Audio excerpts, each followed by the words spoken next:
जय हिंद स्टूडेंट्स, मैं प्रभाकर पांडे। स्वागत है आपका प्रभाकर इंस्टीट्यूट ऑफ केमिस्ट्री में। आज हम आप लोग को क्लास 10th के लिए जो भी स्टूडेंट बिहार बोर्ड की तैयारी करते हैं, क्लास 10th में चैप्टर नंबर 4 से जितने भी ऑब्जेक्टिव क्वेश्चन पूछे जाएंगे, आज हम आप लोग को उसका सॉल्यूशन देते हैं। आइए वन शॉट वीडियो में हम आपको एक ही वीडियो में जो है पूरा ऑब्जेक्टिव क्वेश्चन हम आपको कंप्लीट करा देंगे। आइए हम लोग सीखते हैं एक करके कि कौन से क्वेश्चन हमारे बिहार बोर्ड में ज्यादातर पूछे जाते हैं। चैप्टर नंबर 4 कार्बन तथा इनके यौगिक। ठीक है, आइए सीखिए। देखिए पहला क्वेश्चन है, हम देखिए एक एक क्वेश्चन पर जो है बहुत सारे ऑब्जेक्टिव आपको बताते हैं, पहले आप सीखिए। देखिए पहला क्वेश्चन हमने लिखा है कि प्रथम कार्बनिक यौगिक का निर्माण। समझिए कि सर्वप्रथम प्रथम कार्बनिक यौगिक का जो निर्माण किया गया था उसका नाम था यूरिया। प्रथम कार्बन, वहां क्वेश्चन जो पूछा जाएगा कि प्रथम कार्बनिक यौगिक के रूप में किसका निर्माण किया गया था, तो किसका निर्माण किया गया था? यूरिया का निर्माण किया गया था। प्रथम कार्बनिक यौगिक का संश्लेषण किस वैज्ञानिक ने किया था? तो प्रथम कार्बनिक यौगिक का संश्लेषण जो किया था वोलर नामक वैज्ञानिक ने। किसने किया था? वोलर नामक वैज्ञानिक। कब किया था? 1828 में। ये देखिए यहां से मात्र पूछे जा सकते हैं। अगर पहला क्वेश्चन जो है कि प्रथम कार्बनिक यौगिक का निर्माण, तो प्रथम कार्बनिक यौगिक के रूप में क्या बनाया गया था? यूरिया बनाया गया था। और किस वैज्ञानिक ने सर्वप्रथम कार्बनिक यौगिक का संश्लेषण किया था? तो वोलर नामक वैज्ञानिक ने संश्लेषण किया था। अगर ये पूछा जाए कि यूरिया का सामान्य सूत्र क्या होता है, तो यूरिया का सामान्य सूत्र होता है, यूरिया का जो अनुसूत्र होता है CONH2 NH2CO NH2। ये हो गया यूरिया का अनुसूत्र। अगर इससे अगर कोई क्वेश्चन पूछे जा सकते हैं तो बस इतना ही पूछा जा सकता है। ठीक है, कि प्रथम कार्बनिक यौगिक का संश्लेषण किस वैज्ञानिक ने किया था? वोलर नामक वैज्ञानिक ने किया था। प्रथम कार्बनिक यौगिक के रूप में किसका निर्माण किया गया था? तो यूरिया का निर्माण किया गया था। कब किया गया था? तो 1828 में किया गया था। तो यूरिया का सामान्य सूत्र क्या होता है? यूरिया का सामान्य सूत्र NH2CO NH2 होता है। ठीक है, अगर कभी आ जाए कि यूरिया में नाइट्रोजन का प्रतिशत कितना है, तो नाइट्रोजन का जो रियल में है वो 46.66% है। देखिए खाद वाला बोरा में लिखा रहता है 46% है ना। अगर लेकिन बोर्ड में जो एग्जाम में क्वेश्चन पूछे जाते हैं वहां भी आपको 46% ही आएगा। अगर 46.66 दे तो ठीक है, नहीं तो फिर हम 46% मारेंगे। यूरिया में नाइट्रोजन का प्रतिशत कितना है? 46% है। समझ रहे? तो प्रथम कार्बनिक यौगिक का संश्लेषण किस रूप में किया गया था? यूरिया के रूप में। किस वैज्ञानिक ने किया था? वोलर नामक वैज्ञानिक ने किया था। कब किया था? 1828 ईस्वी में किया था। यूरिया का सामान्य सूत्र क्या होता है? NH2CO NH2 होता है। या फिर यूरिया में नाइट्रोजन का प्रतिशत कितना होता है? तो 46.66% होता है। ठीक है, पहला क्वेश्चन क्लियर है ना। इसी तरह देखिए, इसको हटा देते हैं।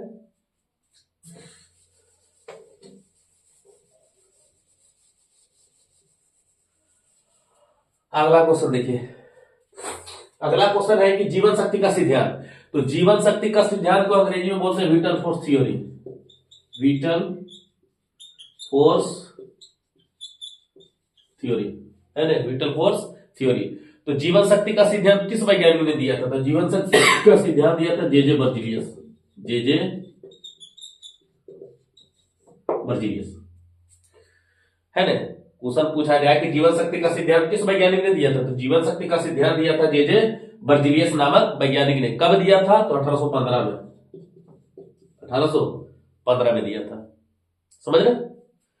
ये हो गया आपका दूसरा क्वेश्चन भी कंप्लीट। तीसरा क्वेश्चन आपसे हमेशा देखिए क्वेश्चन पूछे जाते हैं। क्या पूछे जाते हैं? देखिए इसको हटाते हैं। तीसरा क्वेश्चन आपको बताते हैं कि कार्बन के अप्रूफ। हमेशा ये क्वेश्चन जो है बिहार बोर्ड देते हैं। तो कार्बन के जो होते हैं दो अप्रूफ होते हैं। एक होता है आपको हीरा और दूसरा होता है आपको ग्रेफाइट। यही बार बनाते हैं कि कार्बन के दो अप्रूफ का नाम लिखे हैं, तो हीरा और ग्रेफाइट। कार्बन के दो अप्रूफ हीरा और ग्रेफाइट। हाल ही में एक कार्बन के तीसरे अप्रूफ की खोज हुई है जिसका नाम है बकमिंस्टर फुलेरीन। क्या नाम है? बकमिंस्टर फुलेरीन। ठीक है, ऐसे हमेशा ज्यादातर में ये लिखना है आपको कि कार्बन के दो अप्रूफ का नाम लिखे तो हीरा और ग्रेफाइट लिखना है। हीरा और ग्रेफाइट। हाल ही में कार्बन के एक तीसरे अप्रूफ की खोज हुई जिसका नाम क्या है? बकमिंस्टर फुलेरीन। इसकी जो आकृति होती है वो फुटबॉल के समान होती है। अगर पूछा जाए कि बकमिंस्टर फुलेरीन का अनुसूत्र क्या होता है, तो बकमिंस्टर फुलेरीन का अनुसूत्र होता है C60। ठीक है, तो ये कार्बन का तीसरा ग्रुप है। ऐसे आपको लिखना है हीरा और ग्रेफाइट, ये तीसरा ग्रुप है बकमिस्टर फ्लोरीन, जिसका आकृति जो होती है किसके समान होती है, फुटबॉल के समान होती है, और इसका अणुसूत्र जो होता है वो C60 होता है। ठीक है, C60 होता है। आगे देखिए, यहां तक हो गया। तीसरा क्वेश्चन भी आपको कंप्लीट हो गया। तीसरा क्वेश्चन कंप्लीट, लिख लीजिए उसको। देखिए यहां तक हो गया। अगला क्वेश्चन देखिए, अब जो है ये तीसरा क्वेश्चन भी हो गया। चौथा देखिए, अल्केन, अल्कीन, अल्काइन। तो अगर ये क्वेश्चन तो एकदम आने ही आने, इनमें से तीन में से एक तो कंफर्म है एकदम कि तीन में एक एकदम पूछेगा ही पूछेगा। अगर पूछा जाए अल्केन, है ना, क्या पूछा जाए, अल्केन, तो अल्केन का अगर कहा जाए, अल्केन का समान सूत्र तो वो होता है CnH2n+2। अल्केन का समान सूत्र CnH2n+2। अगर कहा जाए अल्कीन, तो अल्कीन का जो सूत्र होता है वो होता है CnH2n, अल्कीन हो गया ये CnH2n। और एक होता है अल्काइन, तो अल्काइन का जो अनुसूत्र होता है वो होता है CnH2n-2। ठीक है, CnH2n-2। ये हो जाएगा आपको अल्केन, ये हो जाएगा आपको अल्कीन, ये हो जाएगा आपको अल्काइन। ये तीनों का क्या हो गया, सामान्य सूत्र हो गया, है ना। इसमें से एक एकदम आपको आने ही आना है, या तो अल्केन पूछ दे, या तो अल्कीन पूछ दे, या तो अल्काइन पूछ दे। ठीक है, इसको लिख लीजिए।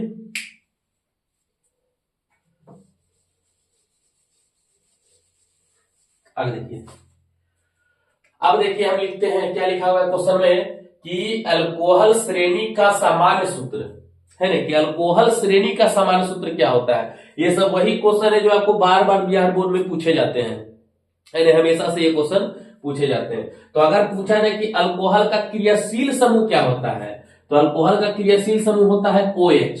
अल्कोहल का क्रियाशील समूह OH होता है, फंक्शनल ग्रुप। अगर पूछा जाए अल्कोहल का फंक्शनल ग्रुप क्या होता है, तो OH होता है। अब कहीं कहीं देखिएगा तो आपको क्रियाशील समूह के स्थान पर लिख देगा प्रकार्यात्मक समूह, प्रकार्यात्मक समूह। तो उतना ध्यान नहीं देना, आप सिर्फ अंग्रेजी में क्वेश्चन देखिएगा, फंक्शनल, हिंदी में बहुत सारे नाम होते हैं। यहां देखिए कि अल्कोहल का जो संकेत, अल्कोहल का जो क्रियाशील समूह होता है वो OH होता है, लेकिन यहाँ क्वेश्चन कह रहा है कि अल्कोहल श्रेणी का सामान्य सूत्र क्या होता है। तो अल्कोहल श्रेणी का जो सामान्य सूत्र होता है वो होता है CnH2n+1OH, CnH2n+1OH। तो ये ध्यान रखिएगा क्वेश्चन में कि जनरल फॉर्मूला, सामान्य सूत्र पूछ रहा है या फिर इसका क्रियाशील समूह पूछ रहा है। तो अल्कोहल का अगर क्रियाशील समूह कहे तो OH होता है, और अगर कहे अल्कोहल का सामान्य सूत्र क्या होता है तो CnH2n+1OH होता है। ठीक है, अगला क्वेश्चन देखिए क्या कहता है कि एल्डिहाइड श्रेणी का सामान्य सूत्र।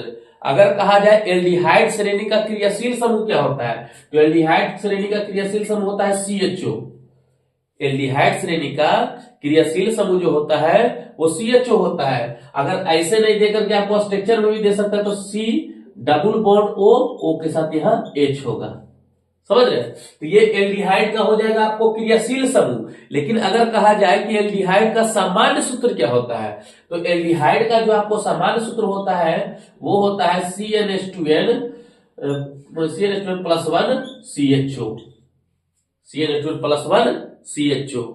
ठीक है, ये एल्डिहाइड का क्या हो जाएगा, सामान्य सूत्र। और स्टैंडर्ड में इसको लाएगा क्लास 12th में, ये क्वेश्चन 10th में, ये तो 10th में आता है, लेकिन 12th क्लास में अगर पूछा जाए तो उसका CnH2nO, ये भी एल्डिहाइड का ही सामान्य सूत्र है, ये भी एल्डिहाइड का सामान्य सूत्र है। लेकिन क्लास 10th में या तो ये वाला पूछेगा कि अल्कोहल एल्डिहाइड का क्रियाशील समूह क्या होता है, या तो एल्डिहाइड का सामान्य सूत्र क्या होता है एल्डिहाइड श्रेणी का सामान्य सूत्र। तो एल्डिहाइड श्रेणी का सामान्य सूत्र हो जाएगा आपको CnH2n+1CHO, या फिर आप एल्डिहाइड का क्रियाशील समूह ये होता है। ठीक है, इसको लिख लीजिए। अब देखिए आगे,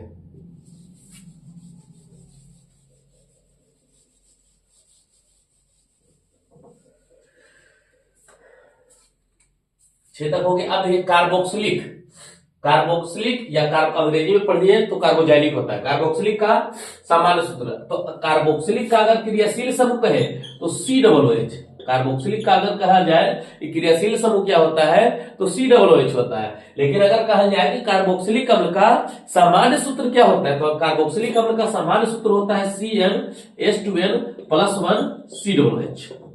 CnH2n + 1 COOH है ना। तो ये कार्बोजाइलिक एसिड का क्रियाशील समूह है और ये कार्बोजाइलिक एसिड का सामान्य श्रेणी का सामान्य सूत्र है। ये सामान्य सूत्र हो जाएगा जनरल फॉर्मूला और ये हो जाएगा क्रियाशील समूह कार्बोजाइलिक अम्ल का। ठीक है, यहां तक हो गया। अब 8वां नंबर क्वेश्चन देखिए हाइड्रोकार्बन। इसको डालते तो हाइड्रोकार्बन को समझिएगा कि वे कार्बनिक यौगिक जिसमें कार्बन और हाइड्रोजन हो, जिसमें क्या हो, कार्बन और हाइड्रोजन हो। तो या फिर ऐसे क्वेश्चन पूछ सकता है कि हाइड्रोकार्बन किन किन तत्वों से मिलकर बने होते हैं। तो हाइड्रोकार्बन जो है दो तत्वों से मिलकर बने होते हैं, एक होता है कार्बन और एक होता है हाइड्रोजन। एक होता है कार्बन और एक होता है हाइड्रोजन।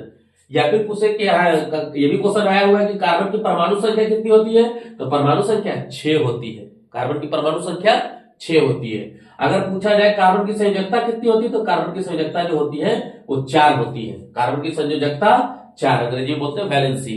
कार्बन की संयोजकता 4 होती है, कार्बन की परमाणु संख्या 6 होती है ना। कार्बन की परमाणु संख्या 6 होती है।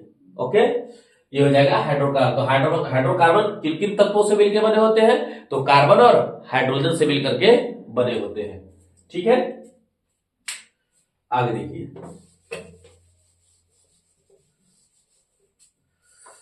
अब देखिएगा कि प्रकार्यात्मक समूह किसका है।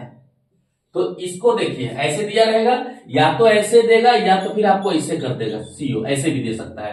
तो अगर इसमें आपको कीटोन दिया रहे, इसको कीटोन मारिए, इसको जो है आप कीटोन मारिए। अगर कीटोन ऑप्शन में नहीं दे रहा है तो फिर देगा कार्बोनिल।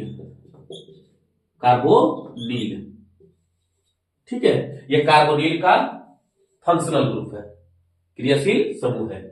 या तो ऐसे दिया रहेगा स्ट्रक्चर में और या तो एक साथ ऐसे लिख देगा। तो इसका कीटोन भी नाम है और इसी का नाम क्या है, कार्बोनिल भी। ठीक है, ठीक है।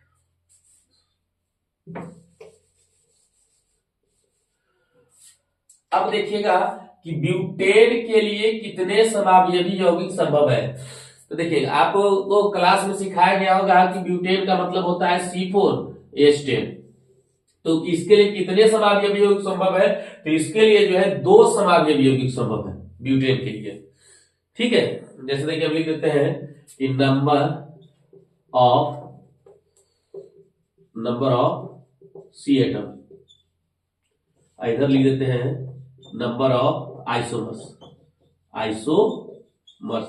अगर ब्यूटेन बोल दे, जैसे हमने 4 कार्बन का मतलब क्या हो गया, ब्यूटेन। अगर पूछा जाए ब्यूटेन के लिए कितने समावयवी यौगिक संभव है, तो इसके लिए 2 समावयवी यौगिक संभव है। अगर कहा जाए पेंटेन के लिए कितने समावयवी यौगिक संभव है, तो पेंटेन के लिए 3 समावयवी यौगिक संभव है।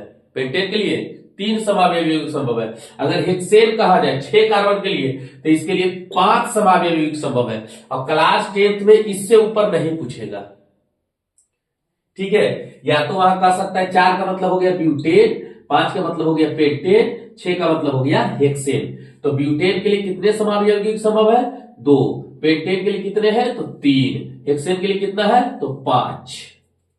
ठीक है, ये ऑब्जेक्टिव क्वेश्चन है, या फिर इसको फिर प्रूफ करके दिखा सकते हैं कि कैसे 2 संभव है, कैसे 3 संभव है, कैसे 5 संभव है ना। तो इसके लिए हम स्पेशल जब आइसोमेरिज्म पढ़ाएंगे तो वहां पर बताएंगे कि कैसे 4 के लिए 2 है, 5 के लिए 3 है, 6 के लिए 5 है। ठीक है, अभी हम ऑब्जेक्टिव क्या बता रहे हैं आपको, आगे देखिए, इसको डालते हैं। अब देखिए कि ऑक्सीजन और नाइट्रोजन में कितने बंधन बनते हैं। तो ये देखिए ऑक्सीजन का जो अणुसूत्र होता है O2 होता है, नाइट्रोजन का जो अणुसूत्र होता है वो N2 होता है। तो ऑक्सीजन में 2 है तो इसके बीच में डबल बॉन्डेड होते हैं, है ना। ऑक्सीजन के बीच में डबल बॉन्डेड होते हैं। तो ऑक्सीजन में कितने बंधन होते हैं, तो 2 बंधन होते हैं। और नाइट्रोजन जो होते हैं ट्रिपल बॉन्डेड होते हैं, ट्रिपल बॉन्डेड।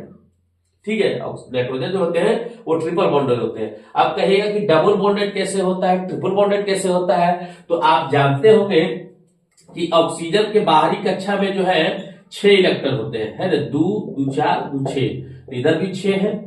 और ये भी बताया गया होगा क्लास में आपको कि ऑक्सीजन जो होते हैं 8 इलेक्ट्रॉन में अपना स्टक पूरा कर लेते हैं। तो यहाँ देखिए इसके पास अपना कितना है, 6 है, तो 2 इससे ले लिया, 6 2 8, इसके पास भी 6 था, 2 इससे ले लिया, 6 2 8, तो O डबल बॉन्ड O है ना, डबल बॉन्डेड। उसी प्रकार नाइट्रोजन में भी जो है, नाइट्रोजन के बाहरी कक्षा में 5 इलेक्ट्रॉन है, तो 2 इधर और 3 3 दिए, और स्टक कितना में पूरा होगा, 8 इलेक्ट्रॉन में स्टक होगा, तो 5 है और 3 इससे ले लिया, 5 3 8, 5 है और 3 इससे ले लिया, तो N triple bond N। Okay, समझ रहे। तो ये क्वेश्चन जो है पूछा हुआ है कि ऑक्सीजन नाइट्रोजन में कितने बॉन्ड होते हैं, ऑक्सीजन या हमने या लगा दिया, अभी कर दिए, तो ऑक्सीजन में कितने होते हैं, डबल बॉन्डेड होते हैं, और नाइट्रोजन में कितने होते हैं, तो ट्रिपल बॉन्डेड होते हैं। ओके, ठीक है, आगे देखिए।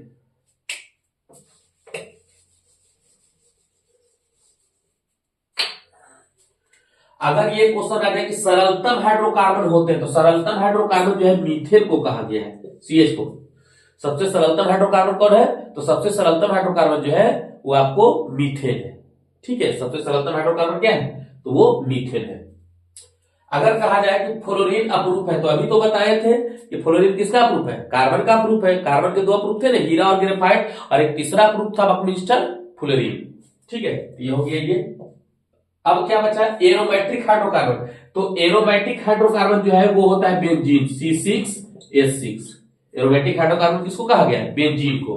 बेंजीन का अगर पूछा जाए बेंजीन का अणुसूत्र क्या होता है, तो C6H6। अगर ऐसे नहीं दिया रहेगा तो ऐसे आपको संरचना के रूप में दिया रहेगा, है ना, या तो आपको ऐसे संरचना के रूप में दिया। ये किसका है, तो ये बेंजीन का है, बेंजीन। ठीक है, ये बेंजीन हो गया। यह है कि C3H8 में कितने सात संयोजक बंधन होते हैं, C3H8 में। तो C3H8 में जो सात संयोजक बंधन होंगे वो देखिए। तो सबसे पहले देखिए कार्बन कितने हैं, 1 2 3, सब सिंगल बॉन्ड से है क्योंकि सैचुरेटेड है, ये C3H8 है, अल्केन श्रेणी का है। अब इसको देखिए हम स्ट्रक्चर के रूप में तोड़ दिए, सबको 4 कर दिए, है ना, 3 H 4 हो गया, 4 हो गया, 4 हो गया, और सबके साथ क्या लगा है, H लगा दिए, सबके साथ क्या लगा दिए, H लगा दिए। H लगाने के बाद देखिए कह रहा है कि सात संयोजक बंधन कितने हैं, तो गिन लीजिए, 1 2 3 4 5 6 7 8 9 10 10 है। कितने सात संयोजक बंधन है, 10 है। टोटल पूछ रहा है कितने सात संयोजक बंधन होते हैं, तो 10 है। अगर यहाँ ये नहीं रखा, अगर कहा जाए C2H6, इथेन में कितने सात संयोजक बंधन है, तो इथेन का स्ट्रक्चर बना लीजिए आप, है ना, इथेन का ऐसे स्ट्रक्चर बना लेंगे, और इथेन के बाद इसको ऐसे हाइड्रोजन सेट कर देंगे, है ना, ऐसे स्ट्रक्चर सेट कर लिए। तो 1 2 3 4 5 6 7, तो इथेन में कितने सात संयोजक बंधन होते हैं, 7 होते हैं। प्रोपेन में कितने होते हैं, 10 होते हैं, है ना, क्लियर, समझ रहे हैं। अगर आपको किसी क्वेश्चन में कोई सस्पिशन हो या कुछ पूछना हो, डाउट रह गया हो, तो आप कमेंट कर सकते हैं, है ना। अब आपको टोटल चैप्टर का जो ऑब्जेक्टिव क्वेश्चन है वो आपको बुक का, चाहे आप किसी भी प्रकार का बुक से पढ़ते हो, चाहे आप केसी सिन्हा पढ़ते हो, एनसीईआरटी पढ़ते हो, भारती भवन से पढ़ते हो, किसी भी स्टूडेंट फ्रेंड से पढ़ते हो, आपको टोटल क्वेश्चन का जो है हम आपको इस माध्यम से आपको पूरा बता देंगे, है ना। आज आपको इतना बताया, उसके बाद कल हम आपको इसमें जितना भी क्वेश्चन आपके बुक में दिया गया है वो सारा क्वेश्चन का हम आपको सोल्यूशन करेंगे, है ना।